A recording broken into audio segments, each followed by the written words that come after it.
Hi, everyone, and welcome to the Atlas Project. This is episode 13. Tonight, we're going to be discussing part 2, chapter 3, which is called White Blackmail.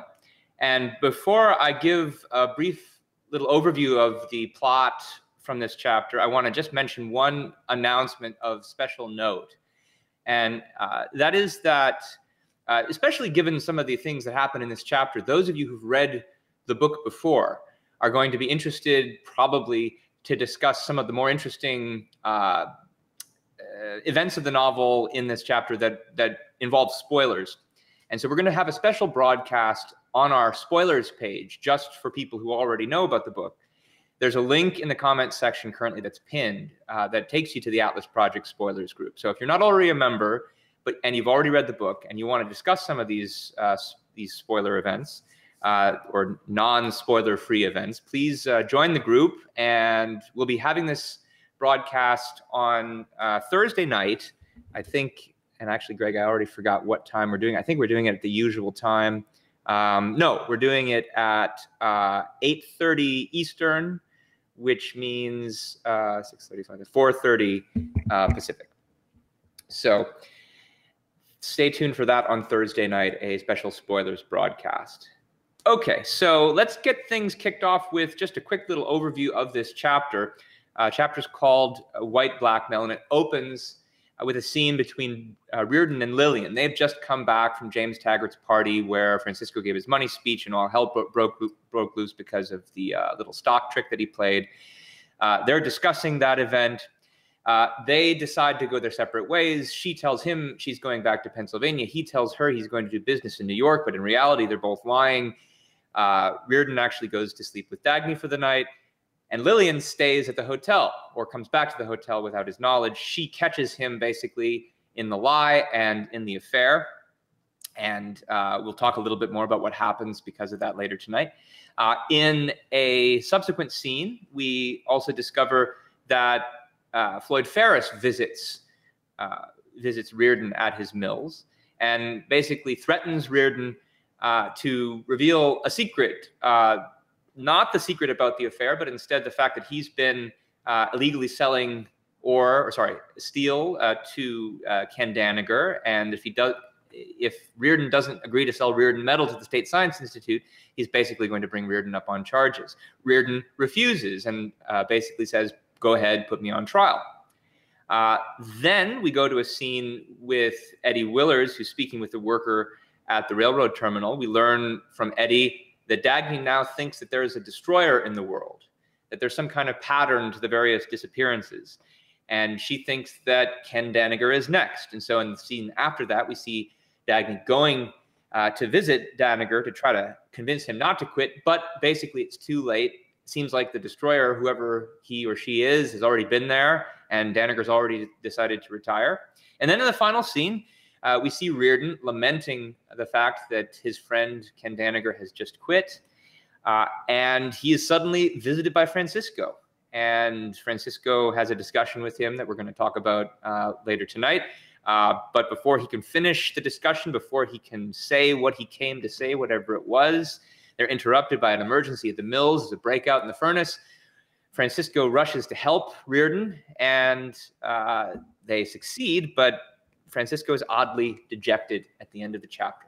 And why that is and what it was that Francisco was there to do is something we're definitely going to have to ask some questions about.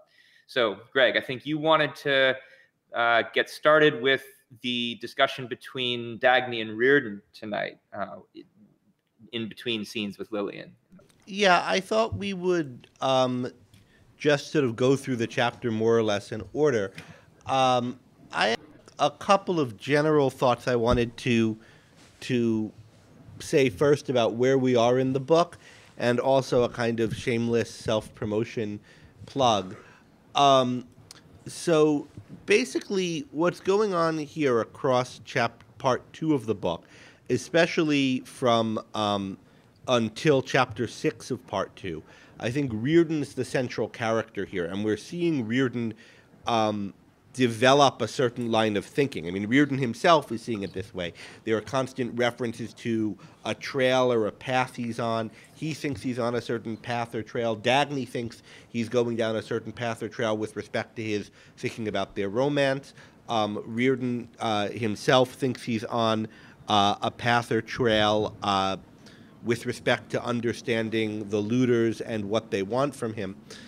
And so one thing I've been encouraging us to pay attention to, and I want to particularly in this session and the next one or two, is sort of what's changing for Rearden chapter to chapter. What new is he learning, and how is it impacting his actions, and how is he learning it? And clearly Francisco is a big part of the impetus for his thinking across these chapters, and so that's what one of our questions was about. Let me just say, you know, there's not always particular answers we're fishing for when we ask these questions in the groups, and you guys are sometimes noticing things we haven't thought of. But I've written about this progression, so if anyone's interested in kind of just separate from what's coming out of our discussion, kind of my take on what Rearden's learning across these chapters, in the essays on Atlas Shrugged, one of the chapters is called Discovering Atlantis. And that gives you my take on the progression of both Daphne and Rearden. But the section called Rearden's Liberation from Guilt, which is 403 to 420, is my attempting to trace what's going on between chapter 1 of part 2 and chapter 6 of part 2 with Rearden. So for people who want, you know, extra reading on that or secondary reading, I think, you know, I just reread what I said there the other night, and I still think it's right and interesting. So that's something to look at. All right, but let's start with Rearden and Daphne together this evening. It's the evening. Ben, I'm hearing you type a lot. Sorry. And that means the world's hearing you type. An artifact of our new setup. Okay. No, I know you guys don't hear it. So just everyone, what I hear and what the internet hears is not the same as what the room hears. Okay, I put Ben on this speaker when I want the room to hear him, and that's that he has an echo. But see, he wasn't speaking there, he was just typing as he went, and I was hearing the typing. Okay, so anyway, sorry about that technical note. We have Daphne and Rearden together the night of the wedding, and they're sort of debriefing on what happened.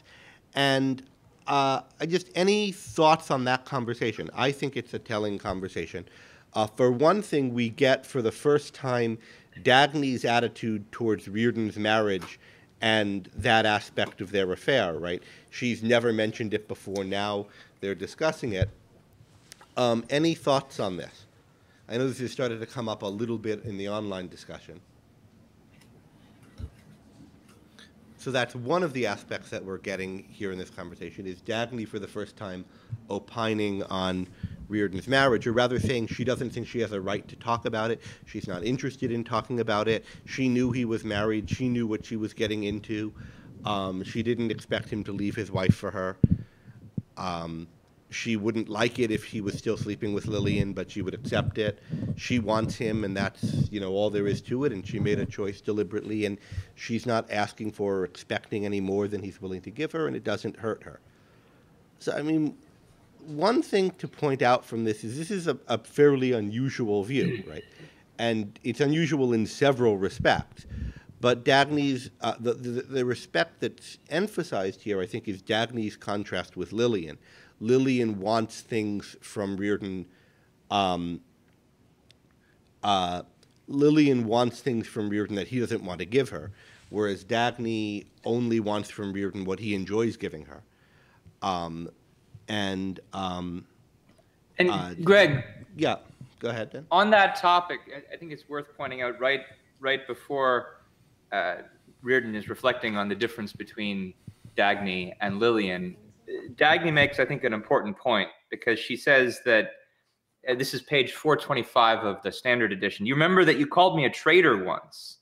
I want you to come to me seeking nothing but your own enjoyment. So long as you wish to remain married, whatever your reason, I have no right to resent it. My way of trading is to know that the joy you give me is paid for by the joy you get from me. 2 points about that real quick. One is that sometimes when people see Rand's view of romantic love characterized in terms of trade, they portray it in a caricatured way, where the idea is, oh, well, Daphne will sleep with Rearden in exchange for Rearden doing her a business favor. That is not the view by any means. Even in exchange for her sleeping with him, or, you know, or vice versa. Right. So that is not the view. But second is that the fact that she's beginning to characterize their relationship in terms of trade, in terms of this kind of trade of pleasures, or trade of interests that they have in common. This should get Rearden thinking, I would think, because in the past he himself has wondered, isn't there some connection between the fact that I hide my guilt with Ken Daniger in my business, and that I hide my guilt with Daphne and the affair? And likewise, he himself in the last chapter also started to think about, well, I made a contract with Lillian and I don't break my contracts. But then again, the law says that a contract isn't valid unless both parties have shown consideration. So we should keep our eyes open for cases where both Daphne and Rearden are making these kind of connections between sex and economics. We'll see how close that gets. Significant here that I think Paul pointed this out just earlier today on the Facebook group. It's one of the points I actually made in that article I was mentioning earlier, that Daphne's now describing their relationship as a trade just after they both got back from the party where Francisco made this money speech talking about and glorifying trade. And so that's, leading us to apply all the thoughts about trade in the economic realm versus looters and parasites and so forth in the economic realm to now the spiritual realm. And of course, as you said, Rearden glimpsed this connection before. In fact, he said he felt there was something there that if he understood it, he'd understand all of his problems in his whole life. So this is a big deal for him. But I think a lot of people, it's worth noting that you could have this contrast with wanting only out of a relationship what somebody enjoys giving you, and still think that, and not wanting them to sacrifice to you, and still be, troubled by the prospect of being someone's mistress who's married. And I think a lot of readers, including some of the people here who are nodding vigorously, are, and now looking abashed, are troubled by that aspect of Daphne's character, and we can see that in the discussion. So we'd started this discussion online of Rearden's affair and what's wrong with Rearden, that he's is there some Rearden committing adultery, and how do we think of that? Another aspect of that we haven't discussed yet, but started to come up a little bit online, is it's unusual of Daphne that she's interested in or willing to be in this type of relationship. She's willing, but she's not crazy about it. I mean, she herself says it will pain her, right? So the question is whether she should be willing, given that the fact that she's pained, which is still a very good question. Can't hear you, Greg. Any thoughts locally on this, or shall we move on? I mean, it's just, carry on. Without going into some of the long commentary I put on the Facebook page, very briefly, I don't think it's in either one of their self-interest to engage in this hidden relationship.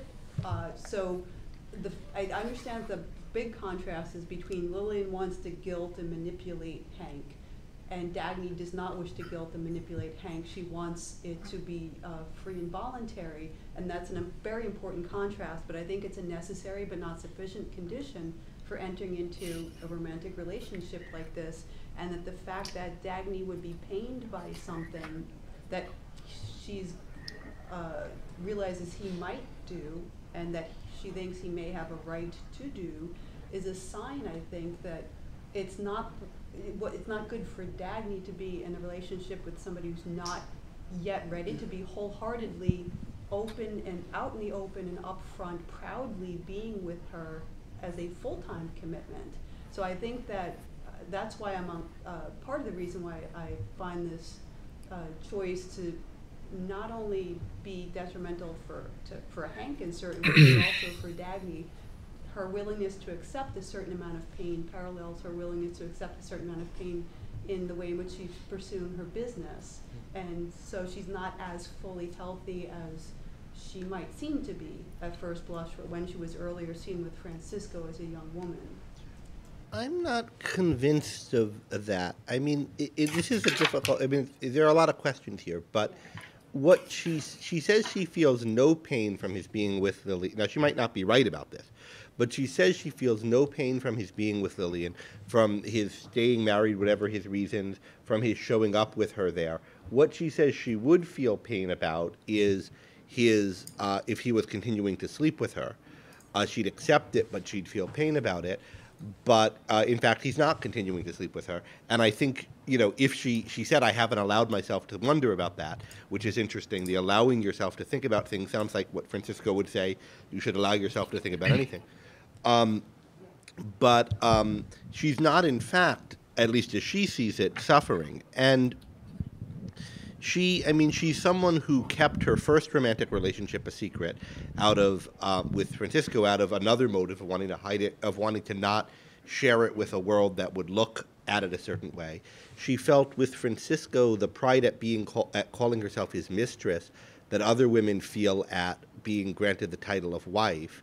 So she kind of likes this, she likes that she's with him, she wants him, and I can't think, I mean, granted it would be better if Rearden, better for her if Rearden had better choices to offer her. But I mean, you know, she gets to be with Hank Rearden. That's awesome. I can't see from her perspective, and we'll have to look how she evaluates it later and so forth, but I can't see from her perspective of her thinking of it as something I shouldn't have done. But I mean, it is a difficult thing, and it's an unusual feature of Daphne's sexuality. And we can think about whether it's realistic and whether it's good and whether it's being portrayed as good or not. But anyway, so that's that. Now, one other aspect that we should talk about this scene before we move on, and we do need to move on soon because of just time issues, is they discuss Francisco, and the way Francisco comes up is kind of amusing, right? The issue that Rearden, after this discussion, you know, gets into this, who is your other man? Who is your other man? This question that's torn out of him in moments of passion. And she says, you know, in fact, it comes up that he always asks it because he can't believe that she would allow anyone to do what he allowed to do to her, much less someone else other than him. And she says, well, don't you see that, you know, you've never even accepted that it's right that I should want it from you. And that's your problem with the greatest capacity for it. You've never allowed yourself to enjoy yourself. You sacrifice your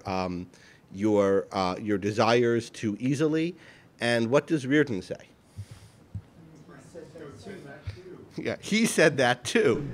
Who? Francisco d'Anconia. And there's a wonder as to why Daphne's struck by that. Is there really a wonder? It seems pretty obvious, right? Because she thinks she has been unwilling to admit that it was Francisco who was her first man, and she right. hasn't told him. And now all of a sudden he's talking about Francisco as if he already knows, but really it's because of another issue.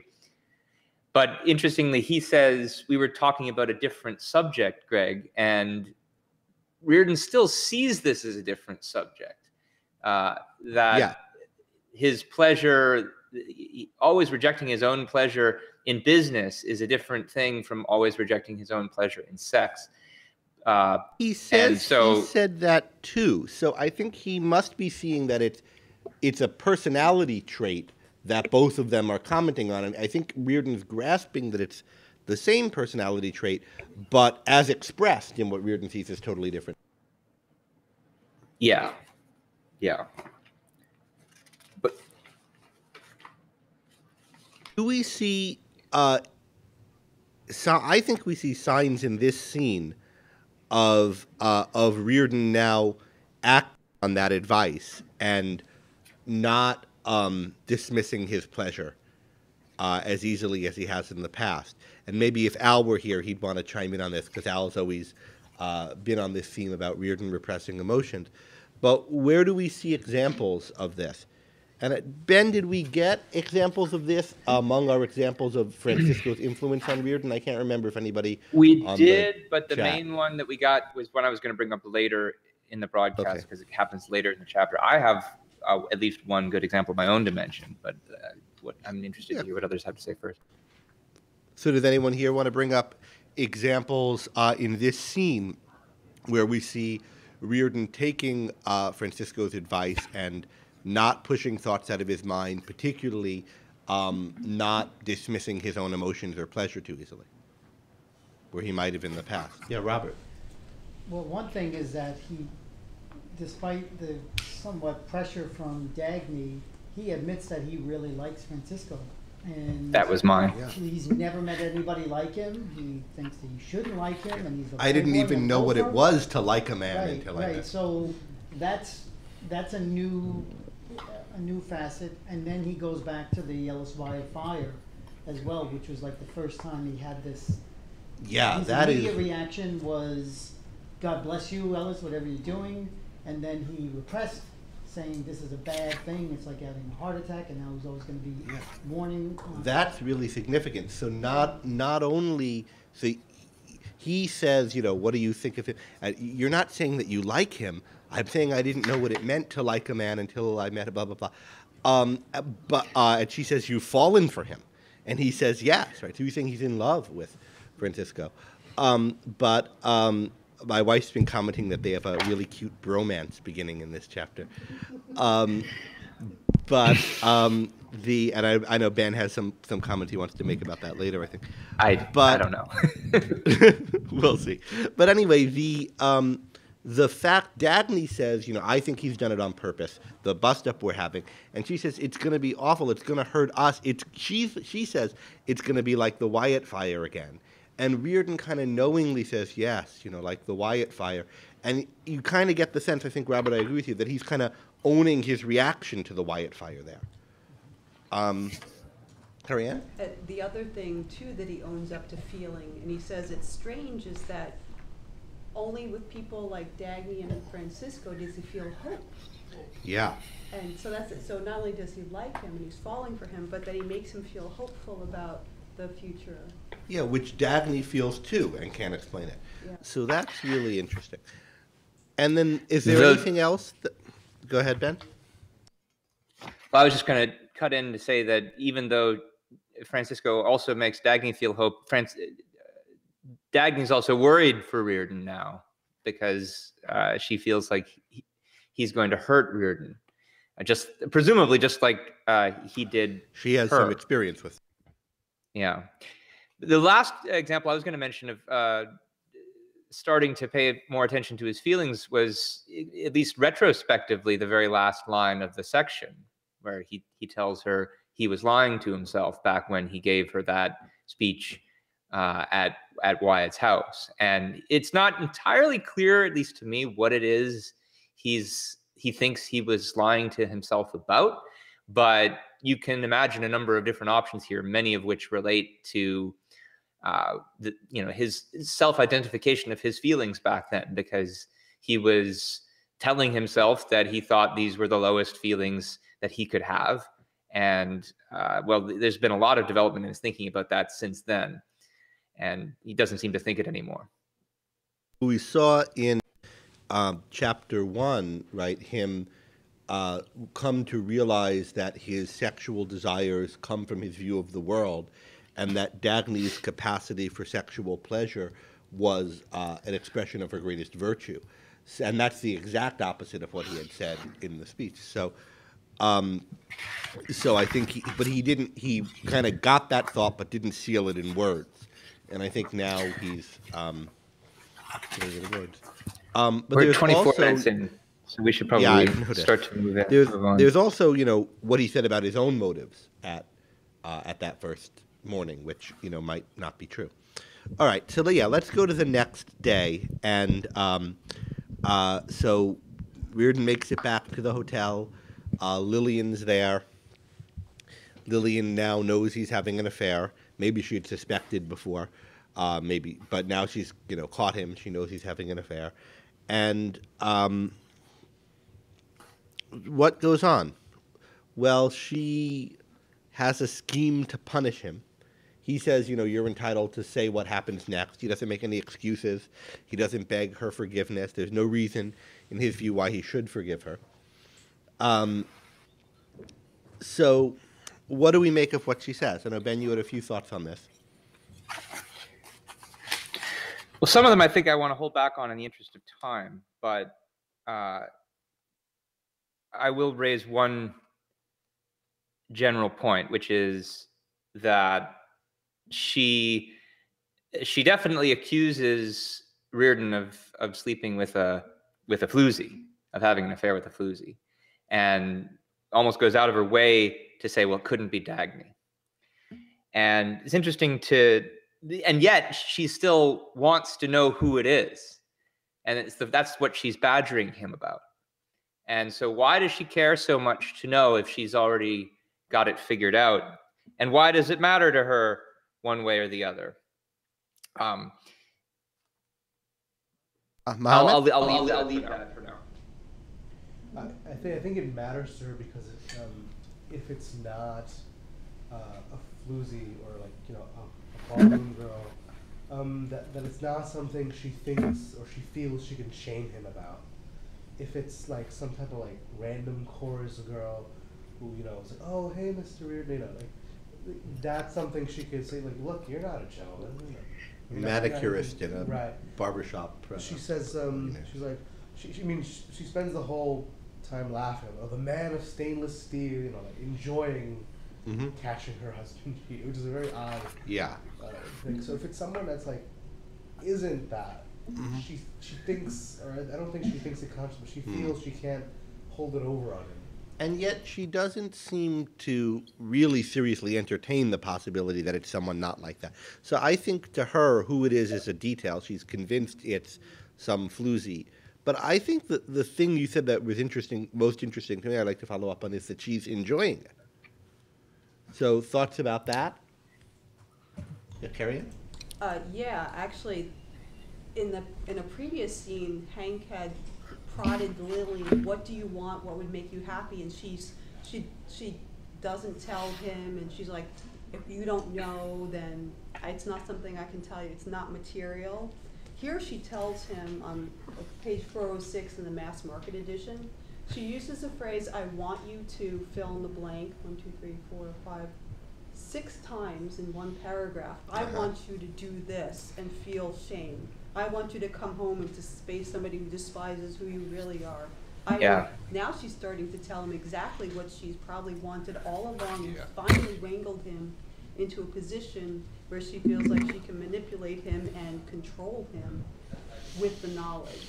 Yeah, now it's an inference from that's what she wants in this situation to that's what she's always wanted. Maybe she wants that out of the pain she feels at being betrayed. But do we have any other evidence that there's something in common with what she wants now, the things that I think you're rightly pointing out, and that's related to what she's always wanted? I've got a point, if nobody else does. Go ahead, Ben, yeah. Well, I think it's pretty significant that she doesn't want to get a divorce, right? If it were the case that she was truly hurt by his having lied and cheated, and that was her primary grievance, you could understand some of the people who object to what Rearden's situation is here. The Daylight Atheist blog makes a big deal about this, for example, saying, isn't Lillian actually in the right? Hasn't he actually lied and cheated? But is that what she really cares about? Well, if she did, wouldn't she want to get a divorce because she's tired of the lies? Not having the divorce, she's continuing the lie, in effect. So why doesn't she want the divorce? I think it's related to Carrie Ann's point. Wants some kind of control over him. And you'd pointed out, Ben, an earlier thing she said that gives us some insight into this when we were talking the other day about this. Not sure which part you're talking about. Well, she comments to Dagny at the wedding, right? About Dagny's not having respect for women who have achievements in other fields. Right. So she says about Cheryl that Dagny should appreciate the way in which Cheryl's been able to conquer a man, and that's what some women have to resort to. She says they don't have Dagny's unusual mind; they have to resort to other skills of having power over men. I think that's what Carrie Ann was getting at. She wasn't talking about herself, but it's a reasonable inference that she thinks it applies to her too. Now, a few people in the online discussion have made some interesting points on this. People have been saying, well, doesn't Lillian just want to maintain the economic status that she already has? That's why she doesn't want to get divorced. And I mean, that's definitely the reason that she gives. But you know, if she got divorced from him, she could get a nice alimony probably and still have with a few of your millions tossed off as alimony. Right. That's not enough. And if it's status she wants, it's social status, not the financial status. She says, I don't want to have my life turned upside down. But that doesn't seem plausible because she doesn't like her life. Right? It's not like she has a home life or a husband that she gets to parade around all the time. Except when she's parading him around for the sake of setting him up for James Taggart. What Rearden wants most of all is for Rearden to admit that he is a hypocrite. Like, on one hand, here he is, he's like this great industrialist. She wants him to live with the knowledge that he's actually a cheater and a fraud, and she wants to put him in a position of guilt about that. Yeah, I mean, we see her this in the list of things I want that Carrie M was directing us to, right? They all involve attack on his self-esteem, not to hold yourself as pure, see the fate of people who try to hold themselves up as perfect. Where have we seen this? We should really move on soon, but have we seen this kind of motive in other characters? Let's just leave that as a question that's out there. But there's some kind of something about the way Rearden is really troubles her. And she wants to either show that he's not really like that or make him come to terms with the fact that he's not as she sees it really like that, or what? Carrie Ann? The additional alleged benefit in her mind of him thinking that he's a hypocrite, there's a key line in one of her I want you to's that says to look and to know that you're no better and that you're superior to no one, so that there's nothing you have the right to condemn. So if he falls from the pedestal of perfection, she thinks that he won't be able to judge her or anybody else, and that she won't feel inferior next to him. Nobody would. So she's trying to insulate herself from judgment by toppling him from a pedestal. All right, so that's a really interesting theory. The idea that the reason that she wants to topple him is, so we have Paul saying she wants to use guilt to control him online. That's very plausible. But Carrie Ann's adding this idea that if she wants to drag him down to the hole that he's in, like, that's like the Bob Dylan song, who cares not to come up any higher but drag you down the hole that he's in.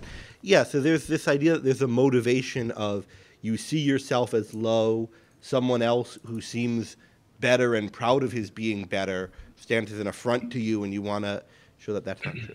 Just one or two more very quick observations about this scene. Or Ben, do you want us to go on? Just real quick, I'm getting some people in the comments saying that they're hearing repeats or echoes. I might have heard a little bit of it myself, so I'm not sure what's causing that or if it's just on the person's end, but I thought I'd let you know. I'm hearing it in my monitor. I've seen these comments too, and I'm not sure what could be causing that, unless my voice is, because they said I'm repeating, and unless my voice is audible on your side other than in your headphone, I don't know what could be causing a repeat. Okay, well, let's proceed. People online, please tell us if you hear more repeating from us. Corey's got the theory that maybe Lillian is the destroyer. So that's an interesting theory. We'll come back to questions of who the destroyer is. Just two more quick observations before we move on about this scene. But just from Rearden's perspective on the scene, really three. One is that Rearden is trying to understand Lillian, right? And a few things. One, he has the thought that there's some problem in her method of punishment, some practical problem that he can't put his finger on what it is yet, but we'll come back to that issue later. And it's apart from whether it's a just punishment or not. Somehow this isn't going to work, he thinks, right? Second, he's trying to understand her motive. And he thinks the only conceivable motive is that she loves him and he's hurt, and she's hurt by this. That's the only motive that could explain her wanting to do this. Carrie Ann and others here, Alex, are suggesting other motives she might have, but those motives don't occur to Rearden. The only reason she could want to stay with him is that she loves him and is hurt by it. And then he sees, he doesn't see any signs of hurt. He just sees bitterness and ugliness in her manner. But he thinks, well, maybe that's the only way she could hide the hurt. So you see what he's doing is he's trying to put the best construction on it. That best construction on it, the construction that's most generous to her, he's seeing counter evidence to it, and then he's not. He's seeing if there's any way that he could interpret that counter evidence so as not to make her the bad guy and let himself off the hook, especially in a situation where he recognizes that he's done something wrong or he's broken a contract. He's not going to let himself take the easy way out. And then. Finally, the overwhelming emotion he's experiencing during all of this is revulsion. And I think that's worth noting. There's a tremendous tide of revulsion that he's steeling himself against. And when she leaves, there's a comment which we could spend a lot of time on, but I'll just mention it, that he feels, what is it? It's like the greatest accomplishment, the greatest thing he's ever asked of himself, that he let Lillian leave the room alive. So it's revulsion, and a kind of revulsion that's a desire to destroy her. And that's a really significant emotion. We haven't heard from Rearden or felt from Rearden a desire to destroy someone or something before, a real hatred. We'll just let that pass without comment because there's so much else to get to in this chapter. Okay, so Ben, do you want to start us out on the Harry says she got out of the room alive. Ben, do you want to start off about the Floyd Ferris's visit, or should I? I could say a couple of things. So Ferris shows up, and one of the first things that we're told that Rearden notices about him is that he enters with the assurance of a card sharp who has spent a prodigious effort in memorizing every possible variation of the pattern, is now safe in the knowledge that every card in the deck is marked. And on this reading, I noticed for the very first time that this language is this imagery is used throughout the rest of the scene. At various points, Ferris thinks he's succeeding at this game of a stacked deck with cards, and he sees, yes, there's another pattern that I recognize. But then toward the end, the clean card falls, which means that the deck wasn't as marked as he thought it was. We also get Ferris's perspective on Rearden, which is that we find out Ferris is a biologist, and that he's always had a theory about people that they react with fear in the way that animals do, and he's learned how to smell fear. And there's, again, strung through the scene are various places where it looks like, he's going in for the kill and he's got him in the trap. But then again, at the end of the scene, it's actually Ferris who's in the trap, and he bares his teeth. And so there's an interesting reversal with both of those images. But of course, what he's here for is to tell Rearden that he's got the goods on him. The reader, I think, is left wondering for a little while, does Ferris know about this affair? But it's not that. Very quickly we find out that it's really this illegal sale of metal to Candaniger, and that he wants Rearden to sell Rearden metal to the State Science Institute, otherwise he's going to bring him up on charges about this. I remember when I read it for the first time thinking, oh God, Ferris knows about the affair too. And it is interesting that those two things have been set up in parallel for a few chapters now, right? That Rearden first noticed the connection between them in chapter 2. Yeah, Will. Okay, it's not just what he knows, it's another factor, which we now see is actually a consequence of letting Lillian drag him to the wedding reception. Because everybody there, except the three main characters, was there to curry favor or to offer it. And then when they saw Rearden was there, aha, he's afraid of Jim Taggart too. Yeah, when I saw you were stringing along after Jim Taggart, I knew you could be had, Ferris says. So yeah, so we see that Ferris is thinking he can get away with blackmailing Rearden about this has to do with is an effect of Lillian's manipulation of him, and the kind of effect it seems like she was intending by manipulating him to come there. So that's really striking. By delivering him. Mm-hmm. Delivering him to this kind of a trap. Okay, so there are, I think, some really significant revelations in this discussion. Things Rearden realizes, things Ferris says. Any of them? Yeah, Mohammed? He's, at the same time he's listening to Ferris, he is kind of going through a mental discovery of kind of what the practical flaw is with the types of things that Ferris would say or that Lillian would say, and he just tries something new. He's kind of experimenting. He's like, I'm just going to say no. I'm not going to give you the medal. And he's pushing this method of, what if I just not go along with it? What if I just not get dragged along? And I won't right. assist in the pretense. Right. I'm not going to pretend, And he discovers the idea that, well, why does Ferris really need him? He needs him to, as he says, to make it look like a sale. But he had that idea already when he was dealing with the traffic cop. So that's not who Rearden calls the traffic cop, the previous guy from the State Science Institute. So there's something new, but there are definitely new things he's learning with Ferris. There are points at which he's really attentive to Ferris's words, and he's noticing things. So what are the things that are really striking? Well, one, what Ferris is doing is blackmailing him, and he notices that. But what else? Will? Okay, we noticed that the method we see in the previous chapters of refusing to name what must not be named breaks down when he stands up against it. Ferris initially doesn't want to use the ugly words, but as soon as Rearden says this is blackmail, he readily agrees, yes, that's what it is. Yeah, but now that's a difference between Ferris and some of the other characters, because some of the other characters Rearden's up against or who are opposed to are really resistant to those words when they're named. But Ferris is like, oh, okay, this guy's the hard-headed realist I expected. He'll do everything if we put it bluntly. And Ferris doesn't seem too fazed by calling it blackmail.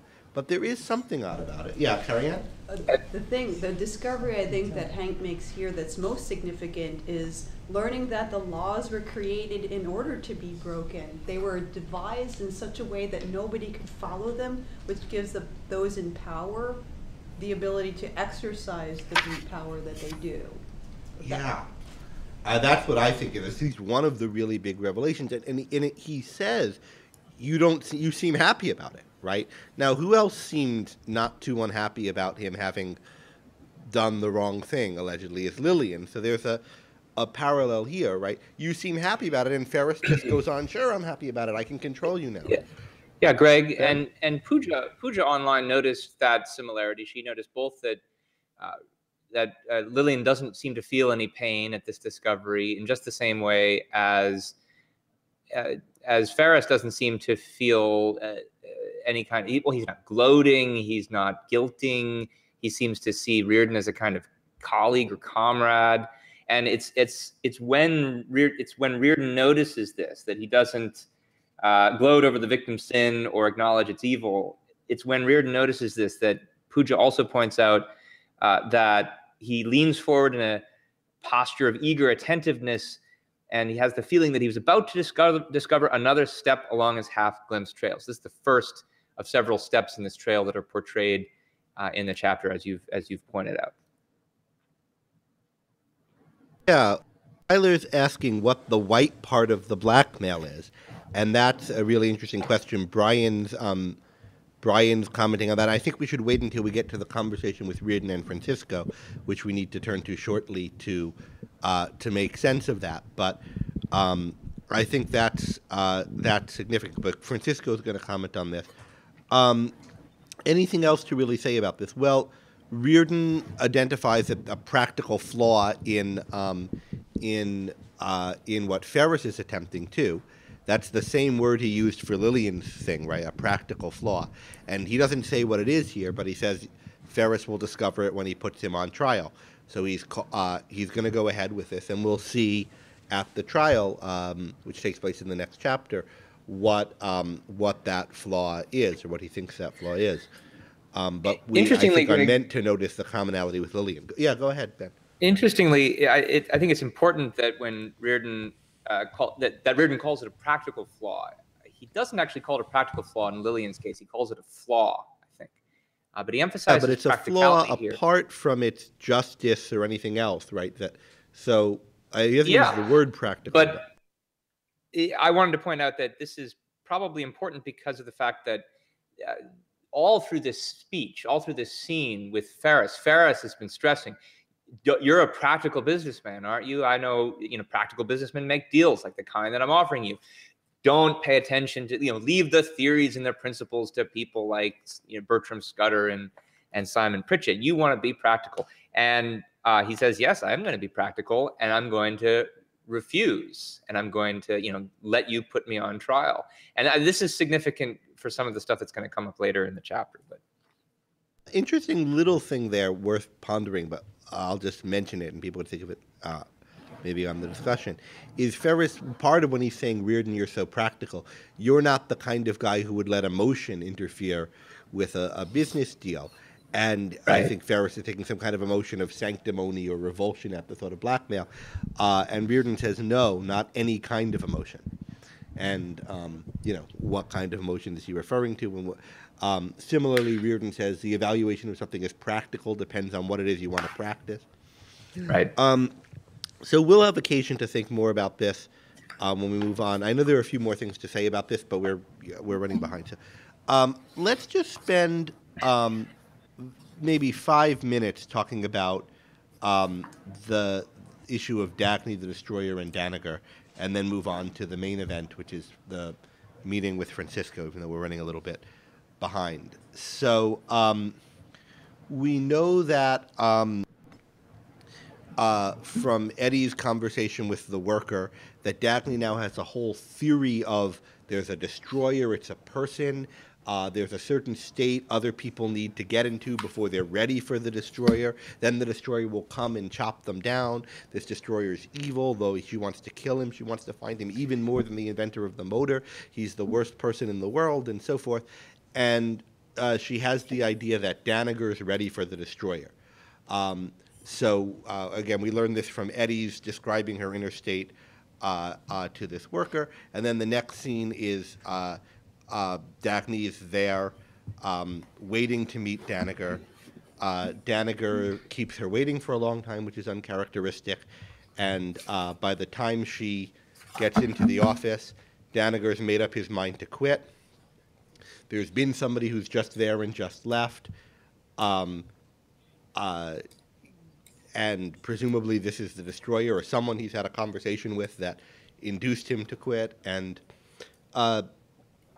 any just observations about this scene that people have? We asked some questions online about Daphne's developing view of the destroyer, and there are a few comments we want to air on that. But any thoughts or observations from the local people on this scene? Yeah, Will? Something I just noticed on this reading, where Danager says, tell Hank Rearden he's the only man I ever loved. Made me think of the other scenes where Rearden is wishing, oh, if only there was someone here who would understand this, and then realizes that means I want to see Francisco d'Anconia. How could I want that? Mm-hmm. So I'm wondering if, during Danager's nights, he was brooding and thinking, oh, if only Hank Rearden was here, he would understand. Yeah. Mm. Now, probably Danager wouldn't have had the revulsion or the thought he should hate Rearden like Rearden does Francisco, but we get this sense he probably had this loneliness for him. Like Rearden is feeling this loneliness all the time. And I mean, Rearden has this thought, right? Like, could I take back any of the time I spent with Philip and spend it with Ken? So yeah, that's, I think, a really touching aspect of this scene. Yeah. There's a point, she notices how happy he seemed. He said, let's go for a walk in the park, Central Park, or, Take a circle line. Circle line around New York, yeah.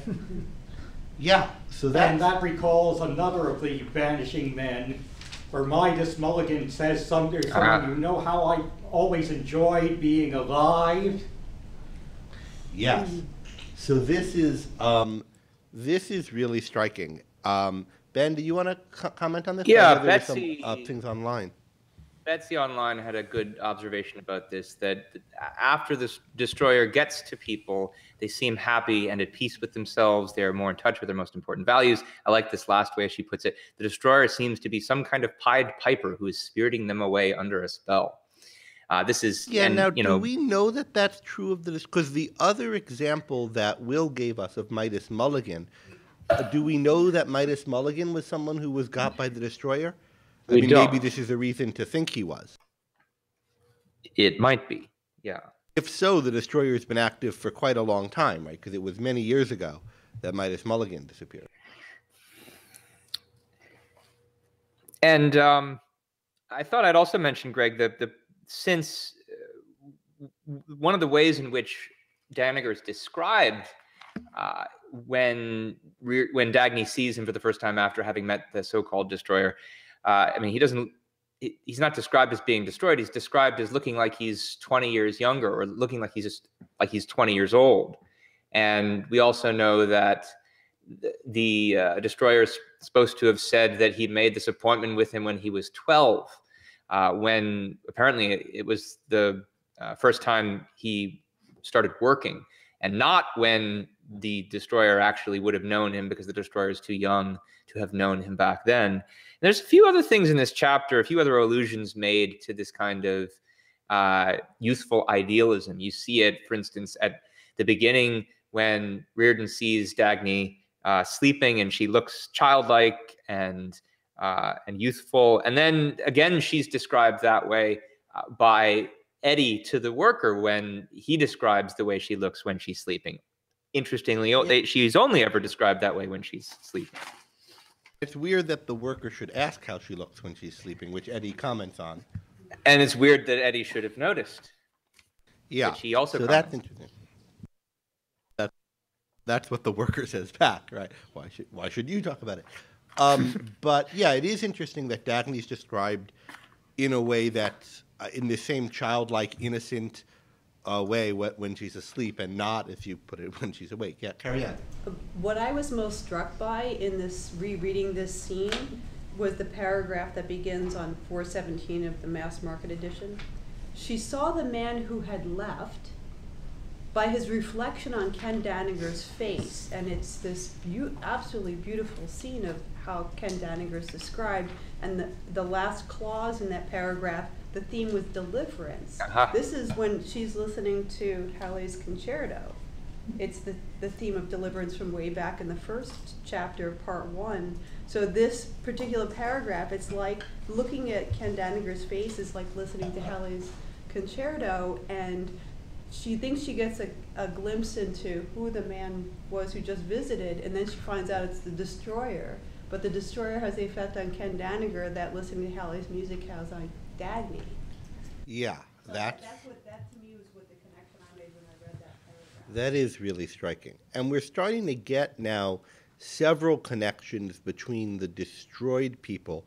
Maybe this was already obvious, but if it wasn't, I think it's coming into view that there's some commonality or continuity between the people the destroyer's getting to and the various other people who've gone missing oddly even some time ago, like Midas Mulligan, who was joyous and youthful in a way that seemed uncharacteristic for him on his last day, as Will pointed out. Maybe like Richard Halley, who we don't know what happened to him. And Greg, let's not forget the big interesting clue at the end of this scene, which a few people online noticed, the cigarette with the $sign. Meg online commented that, well, this must mean that the destroyer has some kind of connection to Axton, whom we know had these cigarettes. Paul online went a little further and suggested that this means that destroyer is somehow connected to the motor, since we know that Axton is connected to the motor. Now, how exactly that all fits together, we don't really know yet. But yeah, there's a lot of connections coming together at this point. It is striking that it's mysterious if the man who invented the motor is alive, which Daphne now says she has some reason to believe, namely that he was seen with Axton not all that long ago. He's also someone who kind of oddly is dropped out of sight, right? Mm-hmm. Okay, so that I think is enough about this scene, given where we are for time, and let's then 35 turn minutes. to the final scene, which we want to spend our remaining time on. And yeah, Pooja's saying we should increase the time to 2 hours. Not tonight, but it's, tempting to go longer. Let's talk about Francisco and Rearden's meeting. So the context here is we've already seen there's been some influence on Rearden of Francisco. Rearden is now more comfortable facing the kinds of thoughts that he was pushing away before, including thoughts about Francisco. And the chapter opens on him. Corey wants us to do shows on Saturday nights for 3 hours. I don't know. All right. Anyway, so Rearden is in his office late at night. He's heard from Daphne the story about Daniger leaving and saying he's the only man he ever loved. Rearden's reflecting on this, reflecting on that Daniger was worried that Rearden might damn him. No, I don't damn you. And he's having the thoughts we discussed a little earlier about, can he now reclaim time he gave? Daniger never said anything more personal than "see here, Rearden." Yeah, Ben. It was this passage that Jesse online thought bore the marks of Francisco's influence, and we were talking about that earlier. Rearden wouldn't have been as introspective or something, or in touch with his own feelings about Daniger if not for Francisco's influence? Yeah. That may be right. I'm not sure about that. So the other thought that Rearden has, which I think is really striking, is he has a "why didn't they send anyone for me" thought, right? Which is the kind of thought he'd really be pushing away. And then he thinks, well, if he did, he'd kill the person before they could tell him whatever would drive him away from his mills. And then he leaves his office for his anteroom, and he runs into Francisco there, who he thinks, well, what's Rearden's take on why Francisco's come? Francisco starts broaching some issues about how he's feeling about the situation he's in. We'll talk about what Francisco says, but what's Rearden's interpretation of why Francisco's come that night? He's come for him. Well, come for him in what respect? You make a mistake. Yeah, he thinks maybe he's there To prevent him from going. To prevent him from going. He thinks maybe Francisco... my mic is off. He thinks maybe Francisco's come for him in the same way that Daphne's come for Daniger, because he's worried he won't be able to take it. He's going to try to save him or arm him against if the destroyer comes.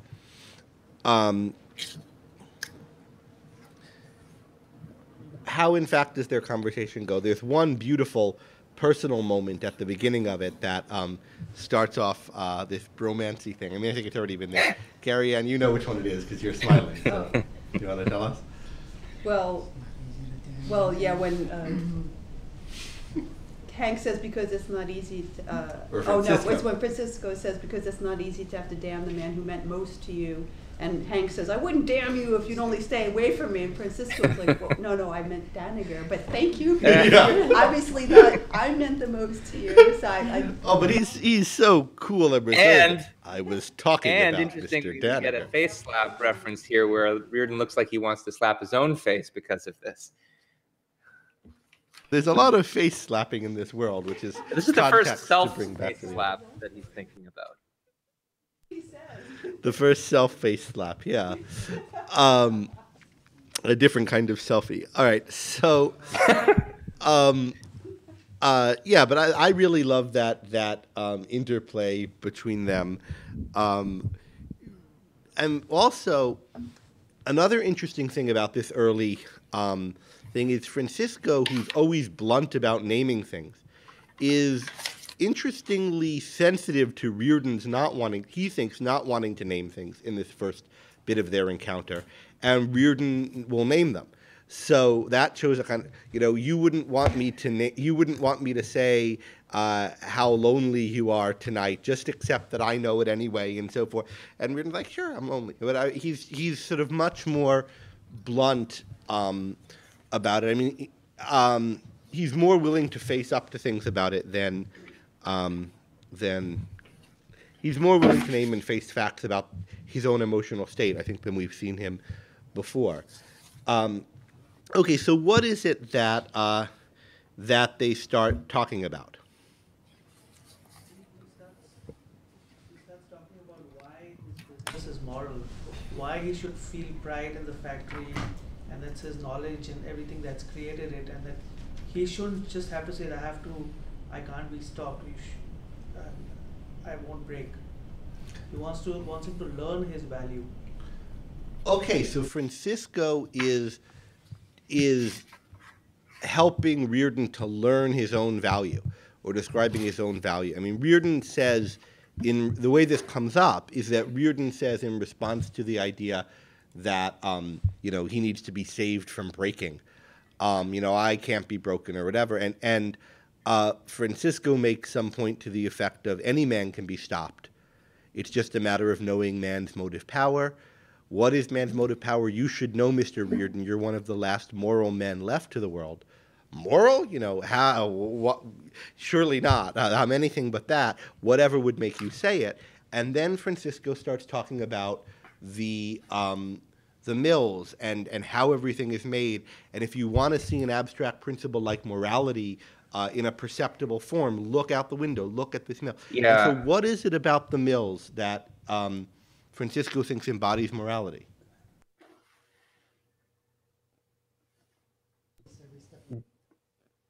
Robert says choice. Ben, you wanted to comment on this, right? Yeah, though I wanted to hear what people in the room had to say first. So, anything besides choice?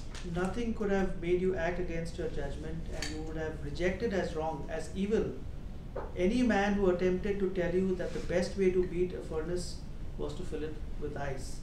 So all these judgments, all his choices, all his competence, all his greatness are all moral choices. It's not just a Good. Mohammed, do you have anything you want to add? Yeah, that also the process is very purposeful.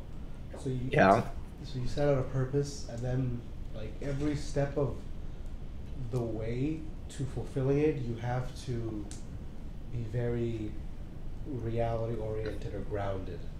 Okay, so we have the reality orientedness that I forget your name. Bobby. That Bobby was already pointing us to. Mohammed, you're adding that it's a purposiveness and a reality orientation in achieving your purposes. Alex, is there anything you wanted to add? No? Okay. Just like Dagny in the John Galt line when it's the same scene as when Dagny's in the engine room of the John Galt line and sees That's a really good point, Robert. Right. So Dagny, when she's looking at the motors, thinks that they have a why and a what for, and it's like a moral code cast in steel, very similar language to the mills are like a moral code. And also she thinks of that as like the life course of the sort of mind she worships. So she has the idea that there's morality, machines are alike to morality, and what morality does is express something about a certain sort of life, the kind of life of a person she worships. It names what they live by. Ben? Yeah, I want to jump in here because I observed something for the first time. My reading in my latest reading of this, turns out, of course, Greg, you had noticed it before, and I think you even wrote about it in the companion. But I think it's fascinating. Alan did. I think it is fascinating that when you look at the paragraph on page 451 that starts, if you want to see an abstract principle such as moral action in material form, there it is. Francisco goes on to cite many of these points that people at the table just raised. But if you think about it, they're all basically the same points that the bum had made way back in part 1 at the diner. Let me read for you the bum's definition of morality. Judgment to distinguish right and wrong, vision to see the truth, courage to act upon it, dedication to that which is good, integrity to stand by the good at any price. But where does one find it? Well, basically, Francisco is answering that question and saying, here's where you find it. And he goes through each of those points, and almost exactly in the order that the bum raises it. And one of the things that I think is interesting about this is that, I mean, the bum's definition of morality is an ordinary person's definition of morality.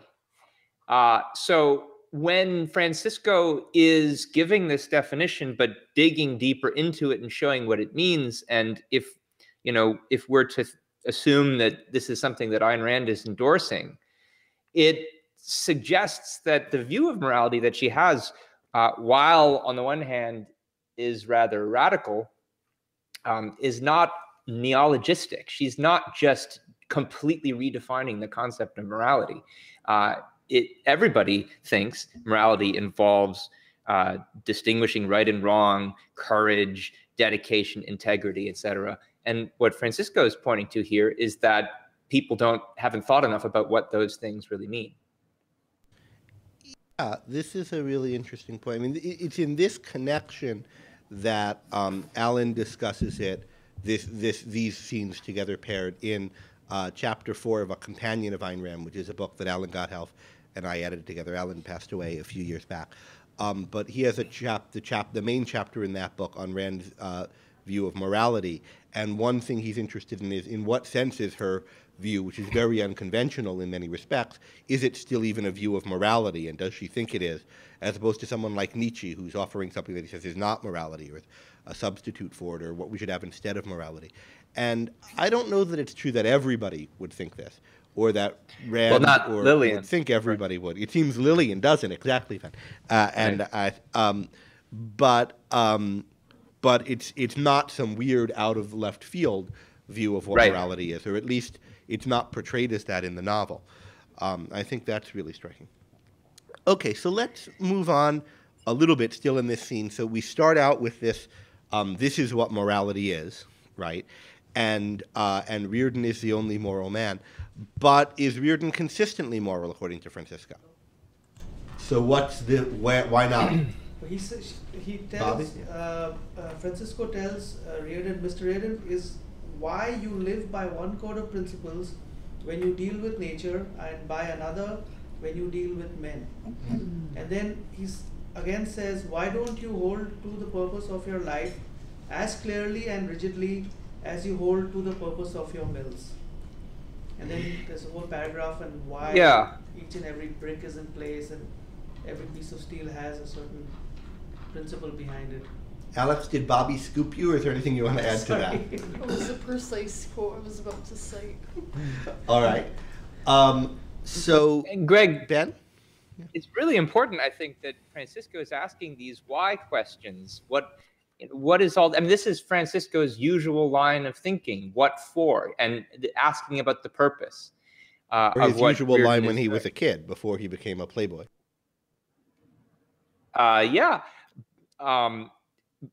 But he asks, why are you selling this metal? It's to make money. Have you achieved your purpose? No. Has it made your life easier? No, it's actually made it harder. Did you want to share it with people who were productive?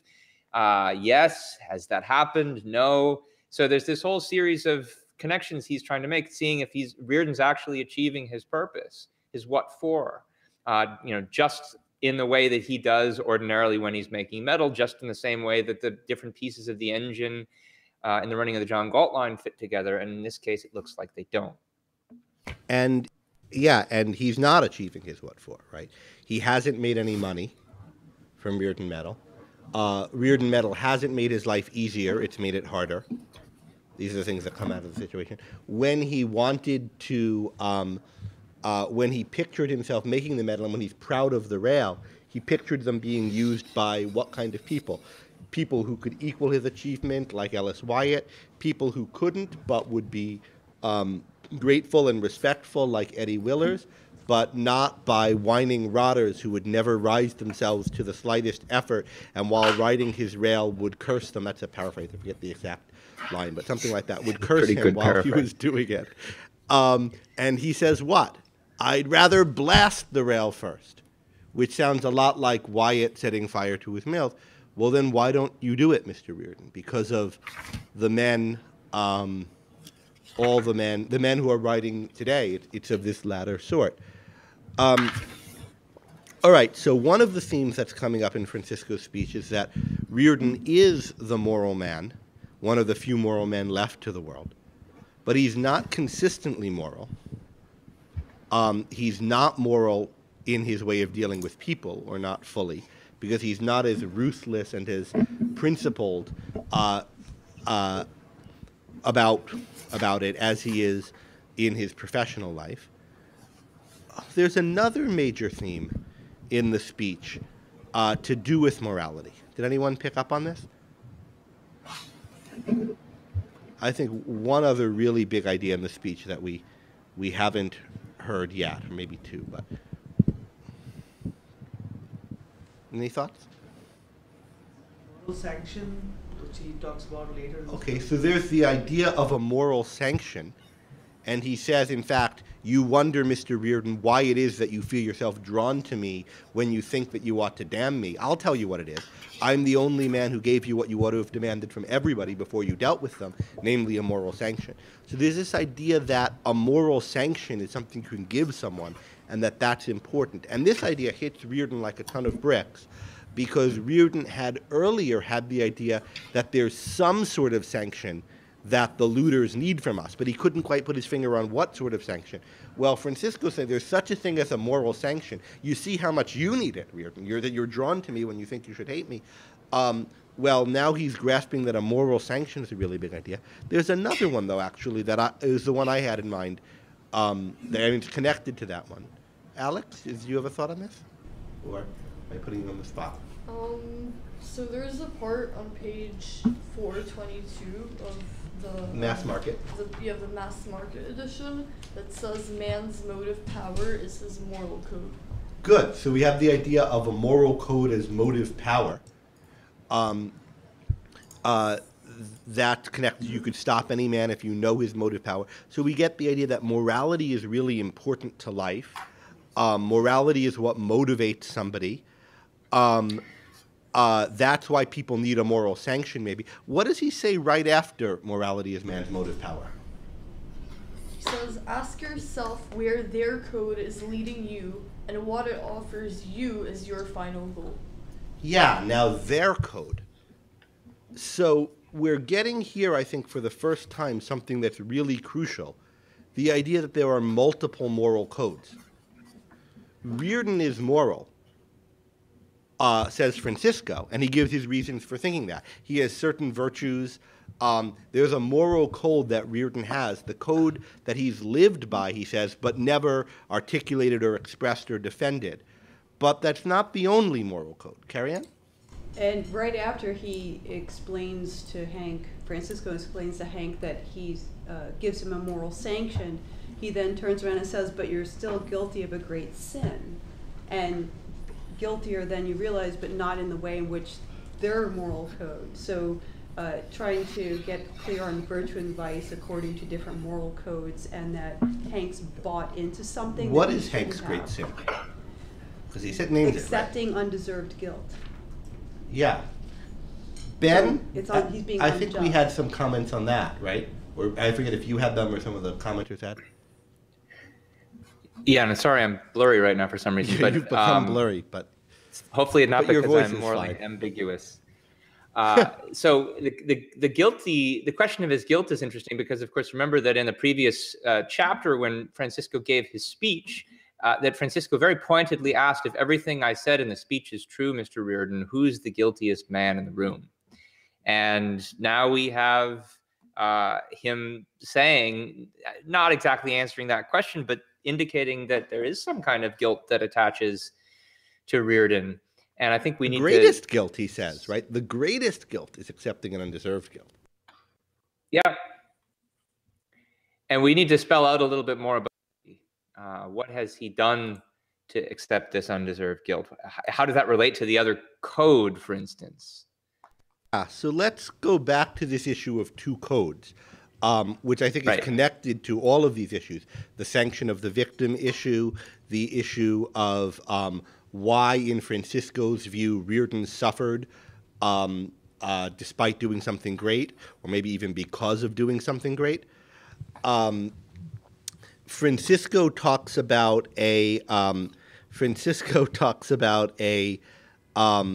kind of blackmail where you're blackmailed because of your virtues in this chapter. Schuyler, I think that's where the title white blackmail comes from.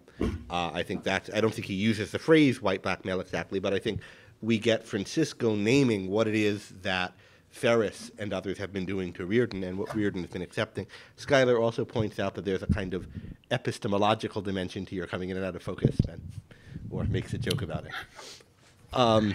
Anyway, yeah, so, but I want to get back to this two moral codes, or the idea of competing moral codes. What, incidentally, is the title of this part of the novel? This whole part, the first chapter is the first part is non-contradiction, which is one of the laws of logic. What's the title of this part? Either or. Either or. So that's another law of logic, right? But it's also suggesting there's some big alternative that's being discussed here. And now we're getting Francisco saying there are two moral codes. You're virtuous, Mr. Rearden, according to a certain code, the code that you lived by but never defined, and your virtues are the ones that keep men alive. So Rearden is an example of the code of life, as Francisco calls it. We might call it the morality of life. But he's also being pronounced guilty and damned by people, right? And what he's never asked, what Francisco says Rearden's never asked, when he's been pronounced guilty and been damned by people, and in some cases even repeated those verdicts against him. Like he said early on to Daphne, you and I are a couple of blackguards, aren't we? It didn't really bother him that they were, but he said it, right? And he said when he first met Francisco, go ahead, call it immoral, call it monstrous, whatever, but here's how I am. Well, why should you? And what Francisco says is the only thing you said that's wrong is that you'd permit anybody to call it immoral, right? And now when Francisco calls him moral, he said, what? Me? Whatever would make you say it. After all, I've cheated on my wife. And he doesn't say that. That's what he's thinking, right? Yours is the morality of life, but you've been made to feel guilty your whole life. Well, by what standard then? By some other morality that you must have been made to feel guilty. A morality that you don't really accept, as evidenced by what you said to me when we first met, that you said, well, here's how I live, You don't really accept it or believe it, and yet, in some way, you give it sanction? And if yours is the morality of life, what is this other morality? Yeah, Ben. It's important that so when he's talking about this issue of sanction, how does he give sanction to this other code? Well, you mentioned already the point that in various places earlier in the book, he concedes the evaluation, like by saying we're a couple of blackguards. Remember that when Francisco is discussing sanction toward bottom of page 454, he also brings up this imagery of the weapon. You left the deadliest weapon in the hands of your enemies, a weapon you never suspected or understood. Their moral code is their weapon. Now, this is cashing in on a long line of development, because at least as far back, probably further, but at least as far back as the chapter with the party at Rearden's house, the non-commercial, Francisco tells Rearden that his family and others have a deadly weapon against him, and he needs to figure out what it is. And the evidence of that is that he's unhappy as he is. Later on, when he and Daphne are doing battle with the new regulations against Colorado, they find they have no weapons against those regulations. And Rearden himself then starts to think in terms of what weapons he's giving to others, except at first he does so with reference to material weapons, because he doesn't want to be a manufacturer of weapons that are used by his own murderers, when he says he doesn't want to sell Rearden Medal of the State Science Institute. And now we find out, no, it's not just a material weapon that he's giving to his enemies. It's this spiritual weapon. It's his moral code. You might have this thought other it was moral a code. conspiracy to steal your wealth, but you who know the source of wealth ought to know that it's much more than that, Mr. Rearden. Again, a paraphrase, but it's just likewise the weapon isn't just your wealth, but it's much more than that. You know the source of. So not only is he giving them this weapon, but he's also thereby depriving himself of the motive power of recognizing the morality of life. And several times Francisco says man's moral code is his motive power. And that's another line of developments being cashed in on, because, again, early on in the book, we have discussion of motive power, first by reference to locomotive engines, but then Eddie saying motive power is at the heart of everything. Daphne saying you need motive power to keep the Taggart building immovable. She's not just talking about trains, because she's always been the motive power of her own happiness. And what use is anything without motive power? Says Rearden to Daphne when they discover the motor in Wisconsin. And there's a few other cases. I mean, it's what he says when he's feeling impotent, that he still recognizes man's greatness as the world's motive power, but then he's lost it because he doesn't have this conviction in his own morality. And now we start to understand why, by reference to what Francisco has given us. Yeah, and somehow Francisco thinks his own suffering is due to this, including his own material suffering. The fact that he hasn't made any money off of his medal is due to his failure to hold to this moral code consistently, or to recognize this, or to articulate it. And this goes back to Francisco. Recall, we had an indication in the previous scene, predicted what would happen to the John Galt line, right? He says, I hated that line, sarcastically to Daphne, so much that I didn't want to see it come to this kind of end.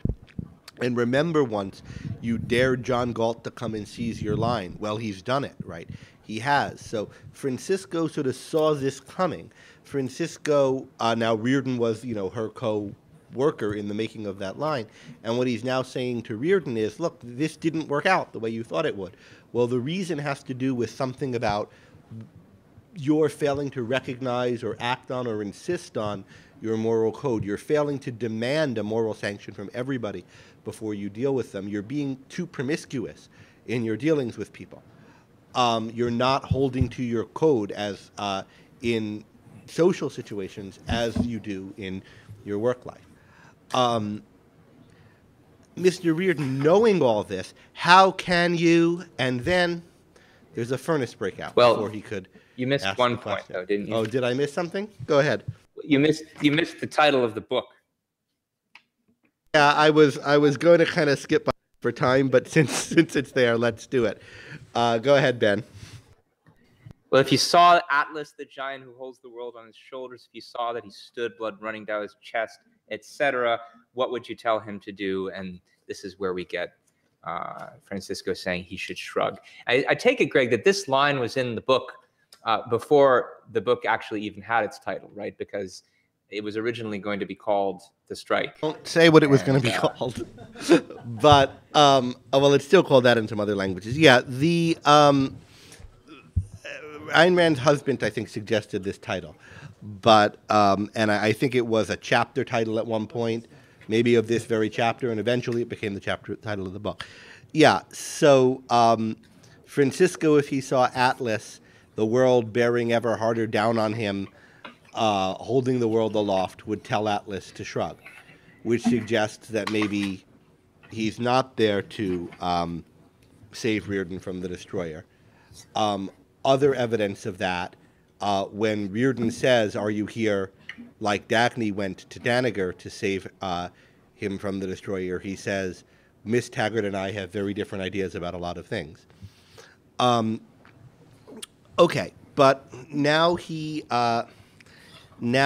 says what? Now he says, "Mr. Rearden, knowing all this, how can you?" And then there's a alarm.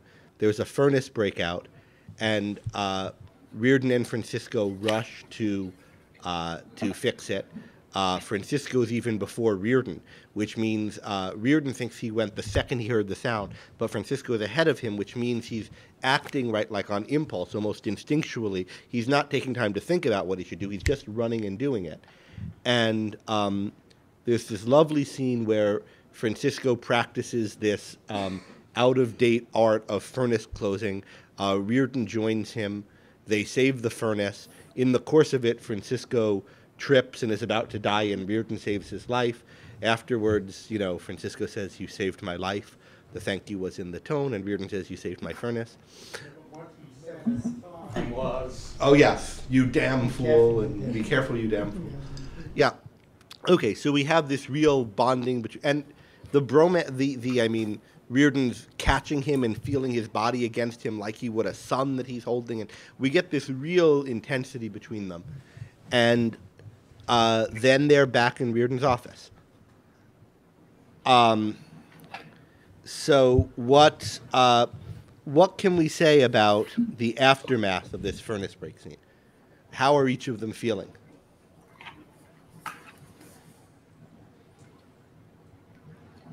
Yeah, Robert? Well, Rearden thinks that the key to this whole encounter is that there's two things. One, that Francisco doesn't know what he has is in him, so he offers him a role in Rearden's employment so that he can basically learn how to work. But also that Rearden thinks because we know how to act and they don't, we will win. Good. So he thinks that action is the solution. Good. So two thoughts there, right? Rearden has a take on what happened. Rearden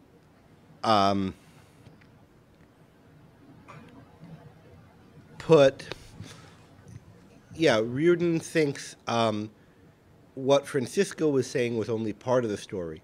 The other part of the story is that we, the good guys, the guys on what Francisco was calling the code of life, are capable of acting.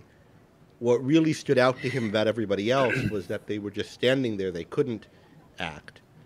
And Greg Corey in the comments makes an interesting point, which is that it says, so the playboy that cares for nothing but a good time puts his life on the line for Rearden's furnace. That's interesting because remember that all along, Rearden has been struggling with the fact that Francisco's a playboy, can't understand it, yet he still feels this hope from Francisco. Well, here, Francisco kind of sheds all of his vestiges of being a playboy and becomes the person that Rearden had hoped him to be. So that's going to give Rearden hope. And Rearden says, like, he saw who he always had known him to be or thought he was beneath it. Yeah. He knew this was, and loved. Yeah, thanks, Robert. This was the real Francisco. Can't hear you, Greg. Merrill on the chat quotes that what Hanks gets from Francisco during this episode of the Fixing the Furnace breakout is a joyous feeling that seemed like a flow of energy added to his own. Someone, I can't remember if it was Merrill, earlier asked how the Rearden and Francisco relationship relates to Aristotle's view of friendship. That's a really good question, which would take a long time to go into, but Aristotle does think that part of what you get out of the highest form of friendship, seeing your friend do something with you, is a feeling that energizes you to continue performing the action. So here's a quote that I think is right up Aristotle's alley. It might be interesting, Greg, to have a comment thread about this friendship, bromance issue, just like we did last week for the wedding issue, of the marriage issue. Let's start a thread just on the friendship issue. And we could post the links to Aristotle's stuff on friendship, which a couple of you are asking about there.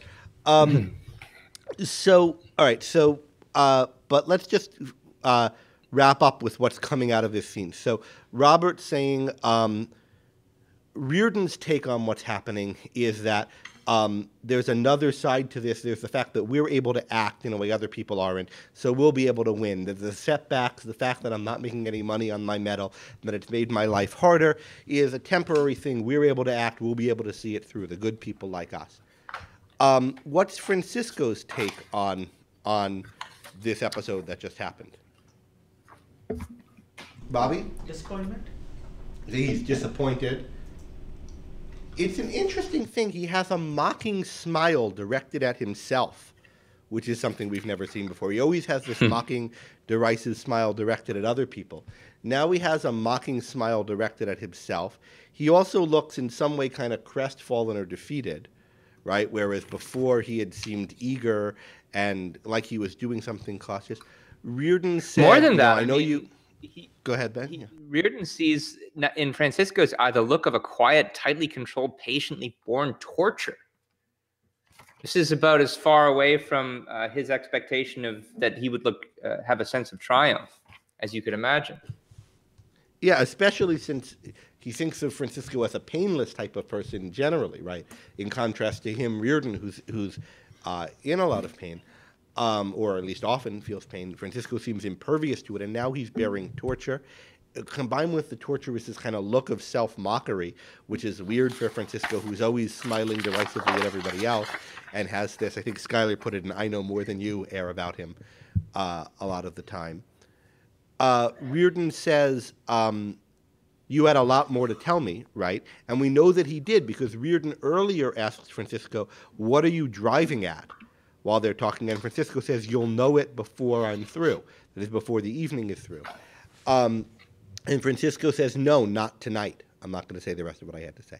And he said, you were going to ask me a question. How can I? And he says, I don't need to ask it. I know it. So we don't know what the question is exactly, but there's something Francisco is going to ask him. He now knows the answer to it.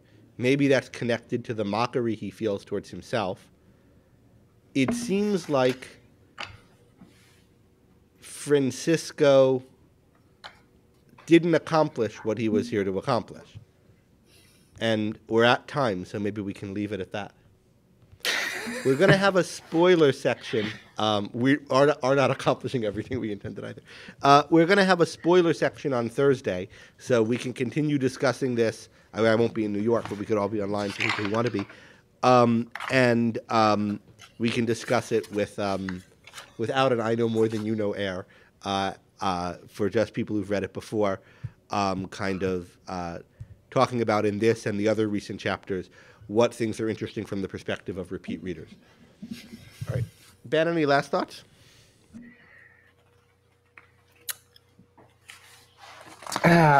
Nothing big. I loved this chapter so much the first time I read it, and I get choked up every time I read it again.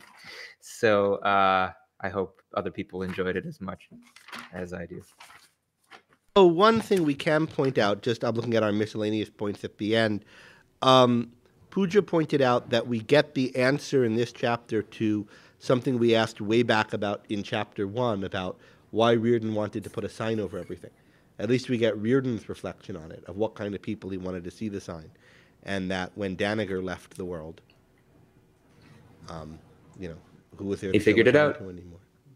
Yeah. And Francisco makes use of this point when he's saying, didn't you want people like Daniger to produce for, and now they're gone. And Rearden thinks of the sign again in connection with that. Can't hear you, Greg. All right, good. Well, that's us signing off for today. And we'll see you, some of you guys, the ones who have read it before and want to discuss spoilers, on Thursday. If you join the spoilers group, it's a special group that the link is in the comments. And we'll see the rest of you next week to discuss Chapter 4. Thank you, everyone. Good night.